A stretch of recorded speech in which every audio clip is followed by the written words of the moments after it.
ಭಗವದ್ಗೀತೆಯಲ್ಲಿ ಕರ್ಮಯೋಗ, ಜ್ಞಾನಯೋಗ, ಭಕ್ತಿಯೋಗ, ಜ್ಞಾನಯೋಗ ಅಂತ ಹೇಳಿ ಮೆಟ್ಟಿಲು ಮೆಟ್ಟಿಲಾಗಿ ಯಾವ ಯೋಗವನ್ನು ಹೇಳಿಲ್ಲ.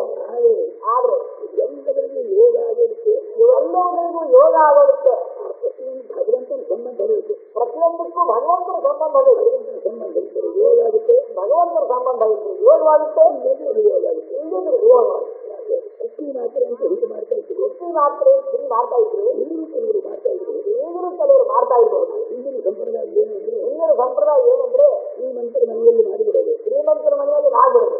ಅವ್ರ ಮನೆ ಯಾವುದೋ ಒಂದು ಕಾಯಿಲೆಗೋಸ್ಕರ ಉಪಯೋಗಿಸ್ತಾರೆ, ಅವ್ರ ಮನೆ ಯಾವುದೋ ಒಂದು ಕಾಯಿಲೆಗೋಸ್ಕರ ಆ ಕುಟ್ಟೆ ಮಾತ್ರ ಉಪಯೋಗಿಸ್ತಾರೆ. ಉಪಯೋಗಿಸಿದ ಮೇಲೆ ಅವ್ರಿಗೆ ಬೇಕಾದಷ್ಟು ಬಹುಮಾನ ಇದೆಲ್ಲ ಕೊಟ್ಟು ಕಳಿಸ್ಬಿಡ್ತಾರೆ. ಅವರು ಇವ್ರಿಗೆ ಬೇಕಾದಷ್ಟು ಬಹುಮಾನ ಇದೆಲ್ಲ ಕೊಟ್ಟು ಕಳಿಸ್ಬಿಡ್ತಾರೆ. ಆ ಮಾತ್ರ ಇಟ್ಕೊಂಡ್ಬಿಟ್ರೆ ಯಾವ ರೋಗ ಬರಲಿ, ಆ ಯಾವ ರೋಗವಾದ್ರೂ ಬರಲಿ, ಒಂದೊಂದು ಸುತ್ತ ಹಾಕೋದು ತುಕ್ಕೊಳ್ಳಿ ಎಂಬುದು ಸುತ್ತ ಹಾಕೋದು, ಹಸಿಗುಂಡಿ ರಸ್ತೆ ಕೊಡಿ, ಇನ್ನೊಂದು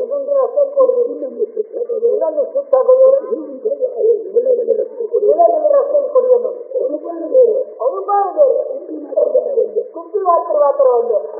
ಹಾಗೆ ಭಗವಂತನ ಒಬ್ಬನೇ ಕರ್ಮಯೋಗ ಆದ್ರೂ ಆಗಲಿ, ಯಾರು ಯೋಗ ಆದ್ರೂ ಆಗಲಿ, ಭಕ್ತಿ ಯೋಗ ಆದ್ರೂ ಆಗಲಿ, ಯೋಗ ಆದ್ರೂ ಆಗಲಿ.